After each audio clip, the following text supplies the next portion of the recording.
할렐루야. 한 주간 편안하셨어요?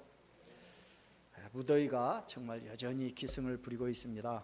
근데 신문을 보니까 이렇게 여름이 무더운 애는 또 그해 겨울은 또 그렇게 춥다네요. 그래가지고 금년 겨울이 또 얼마나 추울 것인가, 그것 때문에 걱정하는 분들이 있다는데 내일 걱정은 내일 하기로 하고, 자, 우리 서로 인사 나누겠습니다. 무더위를 잘 이겨주셔서 감사합니다. 자, 우리 무더위에 지지 말고 끝까지 건강합시다. 자, 무더위에 지지 말고 끝까지 건강하시기 바랍니다. 자, 우리 지난 시간에는 주님께서 기도에 대한 교훈으로 불의한 재판관과 과부의 비유를 통해서 항상 기도하고 낙심하지 말아야 할 것에 대해서 이제 말씀해 주셨어요. 자, 근데 오늘 오늘 말씀은 어떤 말씀일까요? 기도를 어떻게 해야 하는가 하는 것에 대한 그런 걸 교훈하기 위해서 주신 말씀입니까? 아니면 다른 사람을 무시하고 멸시하는 자들을 교훈하기 위해서 주신 말씀입니까?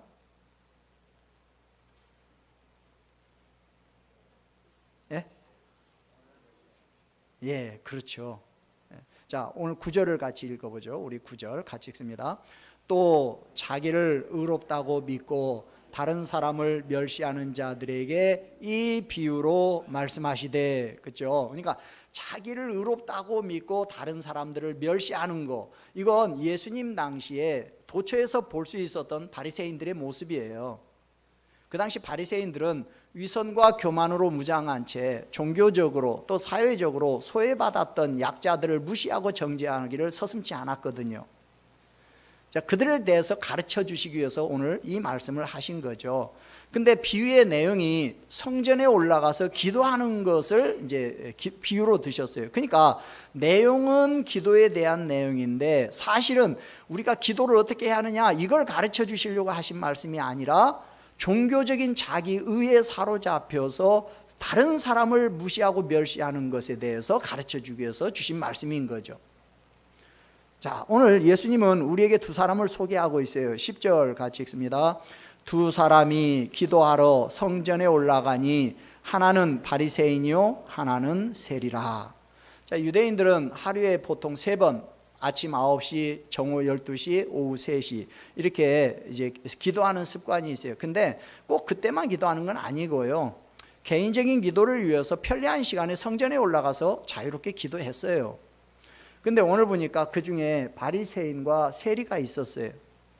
그 당시 바리새인은 가장 하나님을 잘 믿는 사람으로 인정받는, 존경받는 유대교 종교인을 대표하는 사람이고요. 세리는 그 당시에 가장 멸시받고 천시받던 소위 죄인을 대표하는 그런 사람이에요. 근데 이 중에서도 오늘 예수님의 초점은 이 바리새인한테 있어요. 자, 지금 한 사람이 기도하러 갔는데 근데 그 사람의 기도가 아주 특별하다는 거예요. 얼마나 특별했는지 지금 예수님이 그 사람의 기도에 대해서 모든 사람들이 다 알 수 있도록 들려주셨어요. 근데 그 기도는 보니까 별로 자랑스럽지는 못한 것 같아요. 왜? 이 사람의 기도 속에는 뭔가 특별한 내용이 하나가 있는데 계속해서 자기를 드러내고 있다는 거죠. 자, 이 사람이 자신이 굉장히 신앙생활을 잘하고 있다라고 지금 자부하고 있는 사람이에요. 그래서 사람들은 이 사람이 가는 곳마다 늘 쫓아다녀요. 이 사람이 왜 이렇게 주목을 받게 됐어요? 그는 자기가 그렇게 주목받아야 할 존재라는 사실을 사람들 앞에서 늘 드러냈기 때문에, 자기가 어떤 사람인지, 내가 어떤 삶을 살고 있는지, 자기가 최고라는 사실을 늘 사람들 앞에서 드러내기를 좋아했어요. 이 사람은 근사한 옷을 입고 손도 멋지게 들고 아주 멋진 목소리로 훌륭하게 기도도 했어요. 기도하면서 자기를 어떻게 생각해요? 자기도 대단하다는 거예요. 정말 내가 생각해도 나는 어쩌면 이렇게 훌륭하냐, 어쩌면 이렇게 기도를 잘하냐. 이것은 예수님 당시에 쉽게 볼 수 있었던 익숙한 풍경입니다. 많은 사람들은 이렇게 기도하는 바리새인에 대해서 좋은 감정을 가지고 있었고 어떤 의미에서는 존경하기까지 했어요. 이들은 성전에서 기도하는데 굉장한 자부심을 가지고 오늘 보니까 기도하고 있어요. 근데 이 사람이 이렇게 자기를 드러내고 자기 신앙을 강조하고 있는데, 근데 주님도 과연 이 사람에 대해서 그렇게 여기고 계실까요? 여러분도 이 사람에 대해서 그렇게 생각합니까? 당시에 많은 사람들은 이 사람이 최고인 줄로 알았어요. 이 사람이 하는 일에 대해서 존경하면서 본받으려고 했어요. 그래서 그들이 갖는 프라이드, 이 존재감은 정말 대단했어요. 이들은 늘 자부심으로 가득 차 있었고, 자기 기준에 맞지 않는 그런 사람들을 볼 때마다 늘 자기를 본받으라고, 자기처럼 신앙생활 좀 하라고 그랬어요. 이 사람이 누구냐? 이 사람의 이름은 바리새인이에요. 이렇게 자기를 드러내면서 기도하는 바리새인에 대해서 아무도 저 사람 나쁜 사람이다 이렇게 하는 사람은 없어요. 근데 주님은 이 바리새인의 자기를 드러내는 그 기도를 통해서 우리에게 지금 뭔가 말씀하고 싶으신 거예요. 예수님이 이 사람을 드러내는 목적이 뭡니까? 예수님도 이 사람이 이렇게 하는 것이 옳기 때문에 너희들도 이 사람 좀 본받으라는 그런 의미에서 지금 이 사람을 드러내는 거니까요. 하나님은 공정하신 분이에요. 하나님은 공평하십니다. 누구에 대해서나 편파가 없는 분이셔요. 이분 자체가 진실이고 진리니까. 주님은 바리새인이라고 해서 괜히 미워하시고, 세리라고 해서 불쌍하니까 그냥 좋게 여기시고, 이런 분이 아니에요. 주님이 이 바리새인의 모습을 통해서 지금 말씀하시려고 하는 것은 하나예요. 지금 이 바리새인은 세리를 멸시하고 있거든요. 근데 예수님은 지금 바리새인을 멸시하고 있다는 말씀을 지금 하고 싶은 거예요. 예수님은 이 사람이 너무너무 싫다는 거예요. 어느 정도 싫어하시느냐? 바리새인이 지금 세리를 싫어하는 만큼 예수님은 이 바리새인을 싫어하신다는 거예요. 예수님이 왜 이 사람을 이렇게 멸시하게 됐을까요? 이 사람이 자기를 드러내고 있는 그 내용 때문인 거죠. 그러면 바리새인이 이렇게 자기를 드러내는 이유가 뭐예요? 자신이 우월해짐으로 인해서 상대적으로 다른 사람들에 대해서는 어떤 행동이 나와요? 자, 자기를 드러낸다는 것 자체가 다른 사람에게는 뭐가 되는 거예요? 멸시가 되는 거예요. 다른 사람을 일부러 멸시하고 짓밟지 않아도 자기를 과도하게 드러내는 그 자체가 자기 수준에 이르지 못하는 사람들에게는 전부 뭐냐면 멸시하는 거예요. 근데 주님은 지금 이 바리새인의 기도를 통해서 이 바리새인을 멸시하고 계신다는 거예요. 즉 지금 이 바리새인이 세리를 멸시하고 있는데, 근데 정말로 멸시를 당해야 할 사람은 세리가 아니고 바리새인 너라는 거예요. 그러면 왜 주님이 바리새인을 이렇게 멸시하는 걸까요? 이유가 뭘까요? 기도는 누구한테 하는 거예요? 하나님에게 하는 거예요. 근데 지금 바리새인은 누구 앞에서 지금 기도를 하고 있는 거예요? 자기를 드러내고 있는 거예요?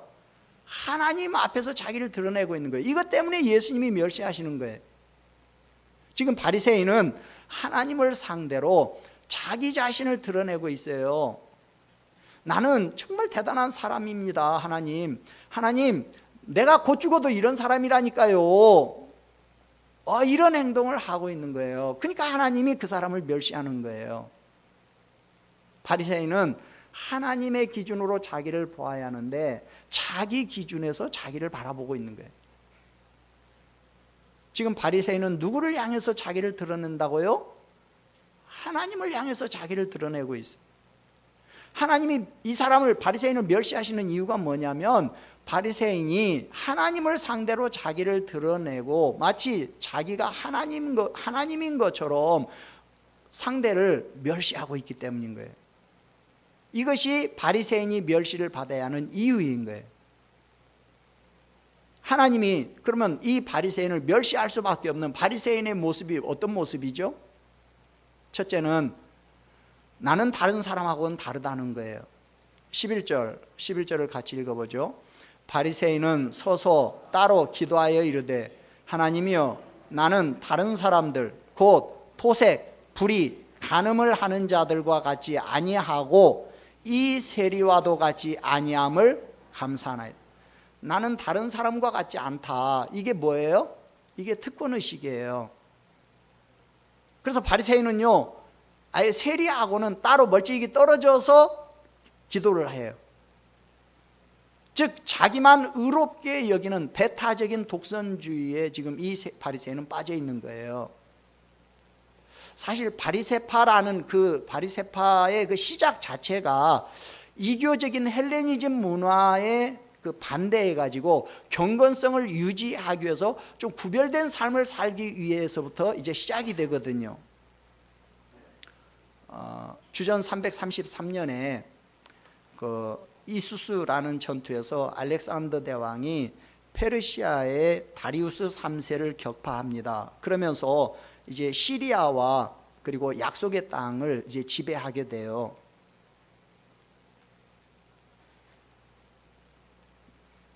말 안 듣네.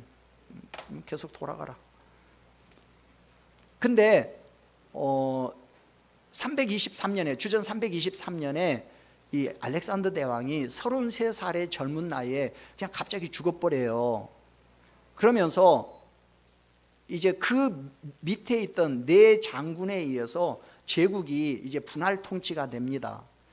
그래서 이 약속의 땅은 처음에는 이 애굽을 다스리고 있는 이제 톨레미 왕조라고 하는 그 나라의 지배를 받게 돼요. 근데 이 나라 톨레미 왕조는, 톨레미 장군은 굉장히 온건한 사람이에요. 그래서 뭐 큰 문제가 없었어요. 근데 한 100년쯤 지난 다음에 이제 그 시리아 지역을 다스리고 있던 셀류커스 왕조의 안티오쿠스 3세라는 왕이 이 애굽과의 싸움에서 이기면서 이 약속의 땅을 이제 빼앗아가요. 지배하게 돼요. 그리고 그 뒤를 이어서 왕이 되는 안티오쿠스 4세 에피파네스라는 사람이 성전 예배를 폐하면서 아주 과도하게 헬레니즘 문화를 이제 강요를 하게 됩니다.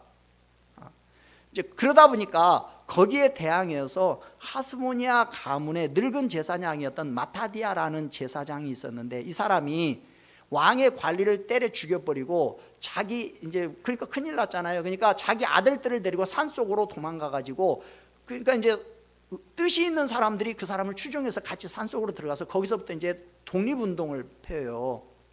그러다가 주전 164년에 이제 마타디아는 죽고 그 아들인 유다 마카비라고 하는 아들이 성전을 회복하고 예배를 드려요. 그걸 기념하는 절기가 우리가 아는 수전절이라고 하는 절기예요.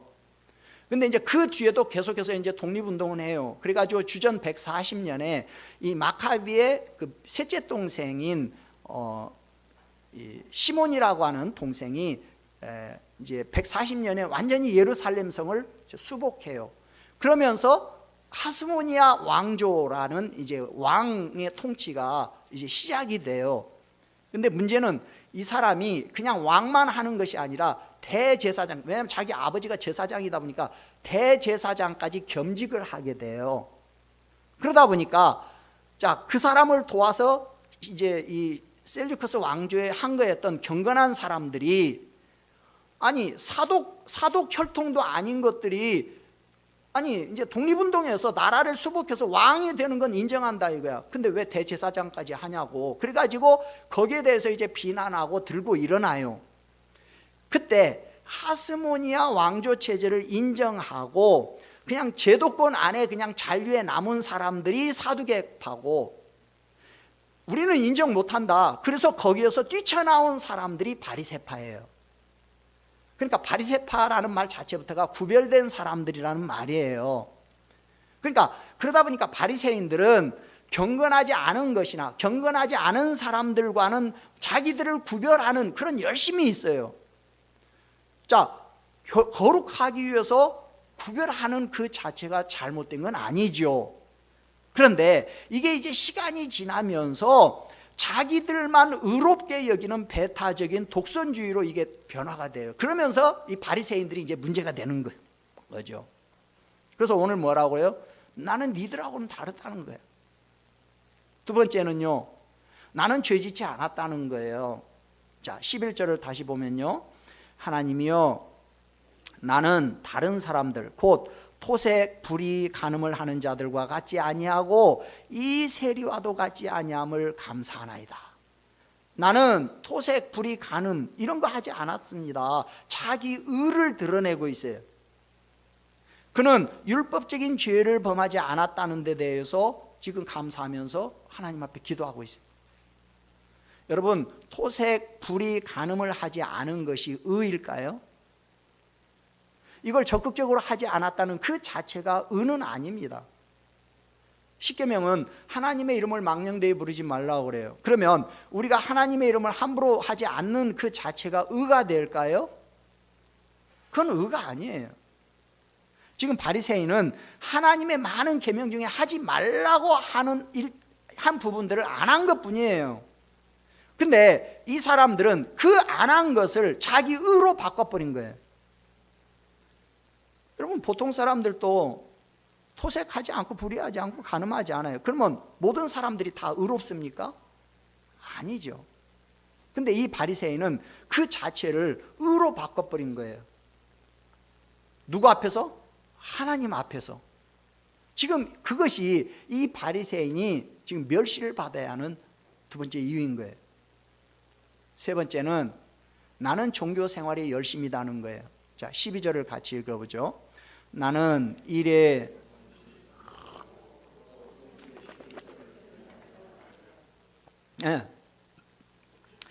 유대법에서는요, 금식은 그렇게 많이 강조하지 않아요. 그냥 1년에 한 번 속죄일 날, 대속죄일 날 하게 돼 있어요. 근데 하나님의 특별한 은총을 원하는 사람들은 일주일에 월요일, 목요일 이렇게 두 번씩 금식을 했어요. 특별히 이제 예루살렘에 장이 서는 날은 참 얼굴을 하얗게 하고서 헝클어진 머리를 하고서 구김간 옷을 입고 큰 거리로 나가가지고 자기의 경건을 이제 자랑을 하는 거죠. 오늘 이 사람 보니까 자기는 일주일에 두 번씩 금식합니다. 이걸 지금 하나님 앞에 자랑하고 있어요. 또 자기는 소득의 11조를 드린다는 것을 자랑하고 있어요. 여러분, 11조라는 것은 우리가 복을 받기 위해서 하나님에게 드리는 무슨 조건적인 무슨 그 뇌물이 아니에요. 택함 받은 자가 마땅히 만물의 창조주이신 하나님에게 자발적으로 드려야 하는 신앙의 표시죠. 나는 내 노력으로 세상을 사는 것이 아니라 하나님이 주시는 은혜로 사는 하나님의 자녀입니다 라는 신앙 고백이 11조인 거예요. 그러니까 하나님의 자녀라면 당연히 마땅히 드려야 하는 것이지, 그거 드렸다고 해가지고 내세울 수 있는 그런 성질의 것은 아니죠. 근데 오늘 바리새인은 11조를 철저하게 지킨다, 이걸 내세우면서 마치 하나님 앞에, 그러니까 하나님도 나한테 뭔가 해주셔야 하는 거 아니냐, 마치 빚 받아내려는 그런 지금 자세를 취하고 있는 거예요. 이건 11조가 모든 소유의 주인이 하나님이요 자기는 청지기에 불과하다라는 고백행위라는 것을 지금 모르고 있기 때문에 그러는 거죠. 지금 이 바리새인은 하나님 앞에서 자기의 종교행위 자체를 무엇으로 여기고 있어요? 특별한 의로 여기고 있어요. 여러분, 금식이나 11조가 특별한 겁니까? 아니면 정당한 겁니까?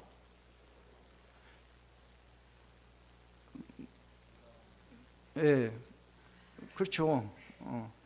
지극히 정당한 거죠. 이건요, 성도의 당연한 의무인 거예요. 근데 바리새인은 그 의무를 특별하게 생각한 거예요. 마치 자기만 그걸 하고 있는 것 같이 그렇게 생각을 한 거예요. 무슨 자기만이 하고 있는 어떤 종교적인 경건이나 종교의 어떤 덕목으로 그걸 내놓고 자기 의를 지금 내세우고 있는 거예요. 문제는 이것이 지금 누구 앞에서 이루어지고 있다는 거예요? 하나님 앞에서 이루어지고 있다는 거예요. 하나님을 상대로 자기를 지금 이렇게 드러내고 있다는 거예요. 이것이 하나님이 이 바리새인을 멸시할 수밖에 없는 이유인 거예요. 우리 중에도 자기를 최고라고 생각하는 사람이 우리 교회는 아무도 없어요. 근데 다른 교회 가면 있어요. 혹시 여러분은 자기를 최고라고 그렇게 생각하지 않습니까? 다 나보다 못났고, 다 나보다 신앙생활도 못하고, 어쩌면 이렇게 다 병신 같은 것들만 다 모아놨을까? 혹시 이런 생각하고 있지 않습니까? 지금 하나님을 상대로 자기를 드러내고 있기 때문에 문제가 되는 거예요. 기도 속에서 은근히 다른 사람들을 멸시하고 은근히 깔아뭉개고 있는 거예요. 지금 기도하면서 은근히 다른 사람을 향해서 자기가 하고 싶은 말을 이렇게 우회적으로 하는 그런 기도들도 많이 있죠. 이건 주님께서 치명적으로 잘못된 기도라고 말씀하신, 이런 기도는 주님이 절대로 듣지 않으신다는 거죠. 지금 이런 모습이, 이 바리새인의 이런 모습이 지금 누구의 모습이라는 거예요? 오늘 성도님들 속에 있는 나의 모습이라는 거예요.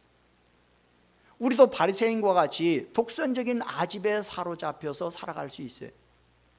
사람들 중에는 나름대로 선악간의 어떤 행위의 기준을 정해놓고 어떤 구도자적인 그런 삶을 지향하는, 소위 말하는 종교성이 많은 그런 사람들도 있어요. 자, 이런 부류의 사람들이 빠지기 쉬운 폐단이 뭐냐? 바로 종교적인 독선이에요. 이들이 범하기 쉬운 오류가 두 가지가 있어요. 하나는 뭐냐면 자기 의를 내세우는 거예요. 이들이 내세우는 자기 의는 하나님 보실 때는 가증스럽죠. 왜? 이 세상에 그 누구도 스스로 의를 자랑할 수 있는 사람은 없기 때문에, 그리스도의 은혜로 말미암아 하나님의 의를 덧입음으로만 우리는 진정한 의에 이를 수가 있기 때문에, 그럼에도 불구하고 이 바리새인처럼 자기 의를 고집하는 것은 어떤 진리에 대한 열망이라기보다는 종교적인 인정받는 욕구에서 비롯되는 것이라고 볼 수가 있는 거죠. 또 하나는 다른 사람을 멸시합니다. 자기 스스로 의의 수준에 도달했다라고 자만하는 사람은 그 자기 수준에 도달하지 못한 다른 사람들을 공공연하게든 아니면 무의식적으로든 경멸하기가 쉽습니다. 근데 오늘날에도 나는 니들과는 다르다라는 이런 특권의식을 가지고 있는 사람들이 있어요. 오늘 바리새인이 만약에 하나님, 나는 내 재산의 절반을 베풀어서 가난한 자들을 도왔습니다, 이렇게 말한다면 어떨까요? 그것도 역시 내세울 만한 것은 못 됩니다. 그건 역시도 성도로서의 당연한 의무인 것이지 그게 자기 의가 될 수는 없는 거죠.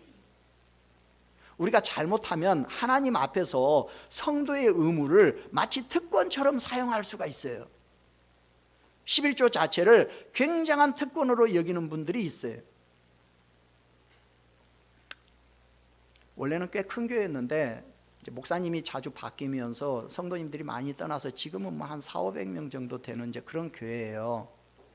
근데 이제 그 교회에서 이제 장로님들하고 당회를 하는데 장로님 중에 한 분이 갑자기 딱 일어나더니 내 동생이 한 달에 11조 400만 원씩 하고 있어, 다들 조용히 해.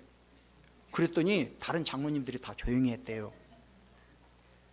제가 그 말을 듣고 얼마나 웃기든지, 아니 자기가 하는 것도 아니고 자기 동생이 한 달에 400만 원씩 11조 온다는 거야. 그러니까 니들 다 조용히 하라는 거야. 그랬더니 다른 장로님들이 다 조용히 했대. 그 후배는 결국 그 교회에서 한 5년 조금 더 넘게 목회하다가 결국 이제 더 이상 목회 못할 형편이 되었고 결국 이제 나왔어요. 그래서 그런 현대판 바리새인 장로님이 큰 소리 치는 그런 교회라면 소망 없다. 21세기 한국에서, 그것도 수도 서울에서 한복판에 있는 그것도 큰 교회라는 교회에서 이런 일이 일어났다는 사실 앞에서 우리는 정말 할 말이 없어요. 왜 이런 일이 생기는 거예요? 성도의 의무를 특권처럼 생각하니까 그러는 거예요. 여러분은 지금 옆에 있는 사람을 향해서 혹시 멸시하거나 여러분 기준으로 마음대로 상대방을 판단하는 그런 삶을 살고 있지는 않습니까? 혹시 누군가를 향해서 멸시하는 마음을 가진 적은 없습니까? 혹시 지금 여러분 마음속에 어떤 멸시하는 사람이 있지는 않습니까? 왜 하필 저런 사람은 우리 교회를 나오는 거야? 내가 어쩌다가 저런 인간하고 결혼을 했지? 모르겠다. 반대로 혹시 교회 안에서 누군가로부터 심한 멸시나 견딜 수 없는 모멸감을 받은 적은 없습니까? 우리가 가정생활하면서 가끔 아내나 남편으로부터도 이런 멸시를 받는 이런 일들이 있을 수 있죠. 그냥 무심코 던진 한마디 말 때문에 결국 상처가 돼가지고 그것이 이제 기화가 돼가지고 뭐 서로 이혼하기도 하고, 그런 일을 당할 때 사람들은 겉으로는 뭐 아무 문제가 없는 것처럼 은혜스러운 척하지만 그러나 속에서는 다 부글부글 끓거든요. 이런 이중 심리가 있단 말이에요. 그러다가 아주 작은 어떤 일이 이제 계기가 되면 감정이 폭발하는 거예요. 어떤 부부는 이혼하려고 법정에 왔는데 이제 왜 이혼하게 됐는가 쭉 거슬러 올라가 보니까 나중에 나온 게 된장찌개다. 왜 오늘 된장찌개가 이렇게 짜냐 그랬더니, 짜긴 뭐가 짜, 나는 괜찮구만. 내가 먹어보니까 짜다니까. 넌 내 식성 모르냐? 그랬더니, 그러면 네가 끓여라. 이제 그러다가 결국 이제 이혼까지 갔다는 거예요. 이런 일이 우리 중에도 얼마든지 있을 수 있는 거죠. 교회 집사님 부부가 운전 연습을 하러 자기 남편하고 이제 하러 갔어요. 목사님이 남편하고 운전 연습하러 가지 말라고 그러는데 이 여자 집사님이 아니라고, 우리 남편은 너무 다정다감하고 너무너무 인격적인 남편이라는 거야. 그래서 이제 갔어요. 가가지고 좌회전 하라고 하는데 이게 좌회전 깜빡이도 막 안 켜지고 이게 한꺼번에 좌회전을 못하니까 이렇게 오고 가고 어떻게 하다가 갑자기 앞에 있는 그 차 꽁무니를 꽁 받아버렸네. 그랬더니 그렇게 인격적이고 그렇게 자상하다는 남편이 갑자기 쌍욕을 확 했다는 거야. 그래가지고 이 여자 집사님이 너무 충격을 받아가지고 한마디도 못하고 그냥 차에서 내려가지고 그냥 1시간 넘게 걸어서 집으로 와버렸대. 1시간 넘게 집에 오면서 계속 마음속에 생각이 뭐냐면 이혼해야겠다, 이 생각밖에 안 났다는 거야. 그 말을 목사님이 듣고 어떤 분은 남편하고 갔는데 유턴하라고 하는데 유턴 못했다고 이렇게 뺨을 맞았다는데, 당신은 안 두드려 맞은 것만 해도 그냥 감사하라고 그냥 그랬대. 왜 사람들이 욕 한마디 얻어먹었다고 막 이혼하려고 그러죠? 수치심, 모멸감, 이런 것들 때문에 그러는 거죠. 우리가 심한 멸시, 모멸감 이런 것들을 가진 채 신앙생활을 하게 되면요, 우리의 삶에 폭탄을 안고 살아가는 거하고 똑같은 거예요. 이런 것들이 내 신앙을 성장하지 못하게 하는 요소인 거죠. 나를 죽이는 요소들이에요. 이것은 반드시 우리가 치유받아야 되고 회복돼야 할 것 중에 하나죠. 우리가 이런 멸시와, 여러분들이 신앙생활하면서 이런 멸시와 모멸감에서 치유받고 회복받을 수 있는 길이 있어요. 그러면 우리가 이런 것에서 어떻게 회복될 수 있어요? 자, 내가 이렇게 계속 다른 사람을 멸시한다면 누가 나를 멸시한다고요? 내가 하나님 앞에 멸시의 대상이 된다는 거예요. 우리가 계속 다른 사람을 멸시하다가는 우리 자신이 주님의 멸시의 대상이 될 수 있다는 거예요. 자, 누군가를 멸시하고 누군가를 판단하거나 누군가에 대해서 재판할 수 있는 능력이 있다면 그분은 누구밖에 없어요? 하나님밖에 없어요. 하나님 외에 누구를 멸시한다거나 누구를 비판하거나 누구를 판단하는 그 자체를 우리는 하지 말아야 해요. 하나님만이 판단할 수 있는 유일한 분이란 말이에요. 우리는 그 사실을 인정해야 해요. 이것을 인정하는 것이 겸손인 거예요. 특히 우리가 멸시하지 말아야 할 사람이 있습니다. 멸시하지 말아야 할 장소가 있죠. 교회 안에서, 특별히 교우들과의 관계 속에서 이런 일들이 일어나면 안 됩니다. 하나님은 이렇게 멸시하는 자에 대해서 당신의 멸시가 지금 그 위에 있다라는 걸 경고하고 있는 거예요. 하나님은 지금 이 본문을 통해서 이런 자들을 하나님이 멸시하신다는 거예요. 단순히 멸시의 대상이 그 당시에 바리새인이 아니라 오늘 우리가 될 수도 있다는 거예요. 우리가 이렇게 멸시하면 하나님은 지금 오늘 이 시대에 우리에게도 하나님의 멸시가 그 위에 임하고 있다는 사실을 주목하라는 거예요. 우리는 가끔 그런 생각을 합니다. 하나님은 정말 좋으신 분이시고 하나님은 인자하시고 사랑이 많으시고 그래서 하나님이 우리를 향해서 그런 멸시를 퍼붓는다는 건 말이 안 된다, 뭐 이렇게 생각할 수 있는데 그것은 하나님에 대해서 오해하고 있는 거예요. 성경은 이렇게 말합니다. 하나님은 절대로 자기를 높이고 상대방을 멸시하는 자를 싫어하신다는 거예요. 왜? 이런 사람은 어떤 사람이니까? 교만한 자니까.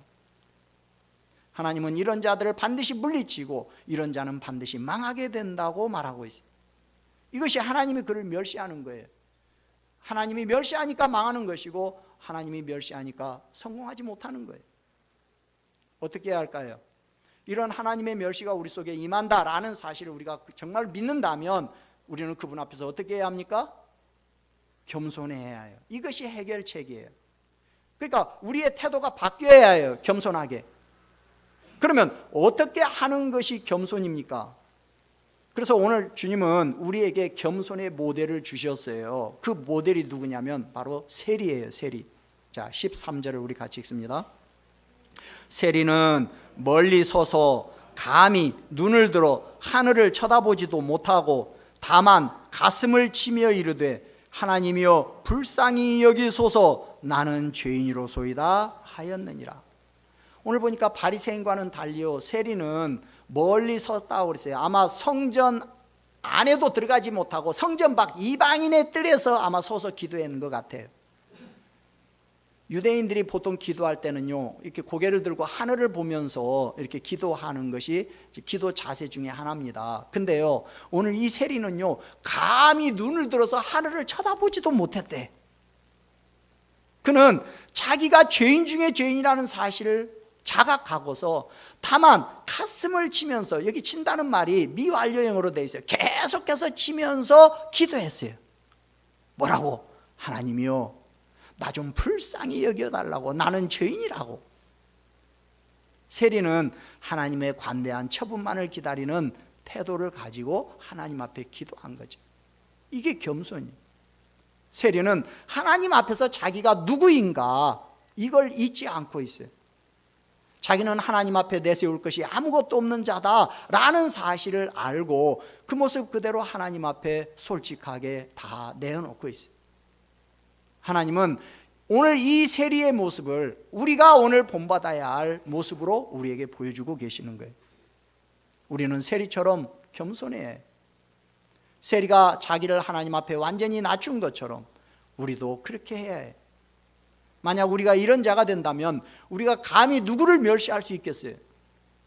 어떤 의미에서는 이 세리는 정말 멸시받아야 할 자입니다. 근데 예수님께서는 바리새인과 세리 중에 오히려 세리가 더 의롭다 이렇게 판결을 내리셨어요. 14절 같이 읽습니다.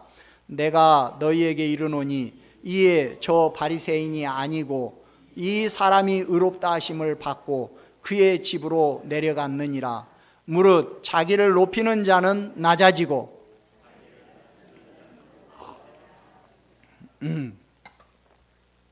하나님으로부터 사죄의 은총을 받을 수 있는 사람은 어떤 사람이냐 하는 것을 우리에게 지금 가르쳐주고 있는 거죠. 오늘 세리의 기도의 호소의 근거는 뭐예요? 전적으로 하나님의 자비에 두고 있어요. 이것 때문에 그는 의롭다고 인정을 받은 거예요. 세리가 잘해서 인정받은 것이 아니고, 그러니까 인간의 높아지고 낮아지는 것은 인간 스스로의 어떤 능력이요 유무에 의한 것이 아니라 어디까지나 하나님에 의해서 이루어지는 거예요. 따라서 우리는 겸손히 하나님을 인정하고 그분께 나의 모든 걸 맡기고 이웃을 존귀히 여기는 삶을 살아야 해요. 이것이야말로 진정으로 자신을 높이는 길이라는 걸 우리는 잊으면 안 돼요. 여러분, 우리는 다른 사람을 멸시하면 안 돼요. 우리가 뭐 잘하면 뭐 얼마나 잘하겠어요. 그렇죠? 내가 볼 때 뭐 잘한 것 같지만 다른 사람들이 볼 때는 뭐 거기서 거기에요. 더더군다나 하나님이 볼 때는 다 거기서 거기에요. 우리 서로 다 뭐 부족한 사람들끼리 모여가지고 다 그냥 뭐 그만 부족하게 그렇게 우리 신앙생활을 하고 있는데 거기에서 뭐 얼마나 그거 하다고 다른 사람 멸시하고 교회에서 그래서 다른 사람 상처 주고 그러면 안 되겠죠. 내가 교회를 더 오래 다녔다고 해가지고, 내가 교회에서 더 중요한 역할을 맡고 있다고 해가지고, 내가 교회에서 헌금을 더 많이 드리고 있다고 해가지고 누군가에게 함부로 말하고 누군가에게 함부로 행동한다는 것은 바로 하나님의 멸시가 내 머리 위에 있다라는 사실을 잊으면 안 돼. 겸손은 하나님 앞에서 나를 낮추는 것일 뿐만 아니라 사람들 앞에서도 자기를 낮추는 거예요. 겸손은 나를 버리는 거예요. 여러분, 보이지 않는 특권의식, 나는 저 사람과 같지 않다라는 특별의식을 버리십시오. 나는 너희들과는 다르다라는 생각을 가지고 있다면 그 생각을 무너뜨려야 합니다. 그래서 더 이상 우리가 하나님의 멸시의 대상이 돼서는 안 돼요.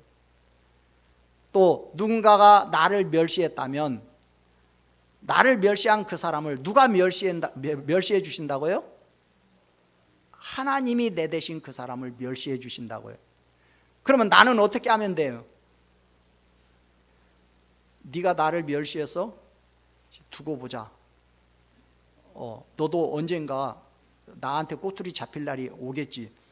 그때만 이제 기다리고 복수의 칼을 갈고 막 밤마다 막 복수의 칼을 막 쓱싹쓱싹 갈아갖고 얼마나 칼을 달아붙더니 날이 다 달아서 없어질 정도로 막 이러면 안 되고, 오늘 뭐라고 했어요? 주님이 나를 멸시한 사람이 있으면 그 사람을 누가 대신 멸시해 주신다고요?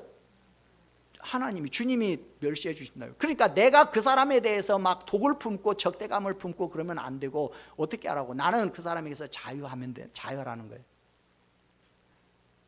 하나님이 내 대신 원수를 갚아주시니까 나는 그 사람을 용서하는 것이 아니라 그냥 자유하면 된다는 거예요. 자유. 더 이상 그 사람 때문에 상처받으면 안 된다는 거예요. 그 사람에게 상처에 매여 있지 말라는 거예요. 오늘 주님이 세리에게 주시고 싶었던 은혜는 뭡니까? 기죽지 말라는 거예요. 자존감을 가지고 당당해지라는 거예요. 여러분, 이 시간부터 예수님이 주신 자존감을 가지고 여러분 밝고 건강하게 사시기를 바랍니다. 네. 나는 세상에서 가장 귀한 존재다. 여러분 한번 같이 해보죠. 나는 세상에서 가장 귀한 존재다. 네, 자기 이름을 넣어서 한번 해보죠. 최건영이는 세상에서 가장 존귀한 존재다. 네, 나는 주님이 가장 소중히 여기는 존재예요. 여러분들이 이 사실을 믿으시기를 바랍니다. 지금까지 우리가 이 세리처럼 얼마나 멸시받고 사람들로부터 이런 것 때문에 얼마나 우리가 위축되면서 살아왔습니까? 주님은 바리새인처럼 자기를 높이는 사람이 아니라 세리와 같이 자기를 낮추는 사람을 높여주셔요. 사람들의 평가가 아니라 주님의 평가에 관심을 가지시고 주님이 우리를 높여주시는 그런 우리 모두가 될 수 있기를 주님의 이름으로 축원합니다. 아멘. 우리 찬송 212장 찬송하고 하나님 앞에 기도합니다.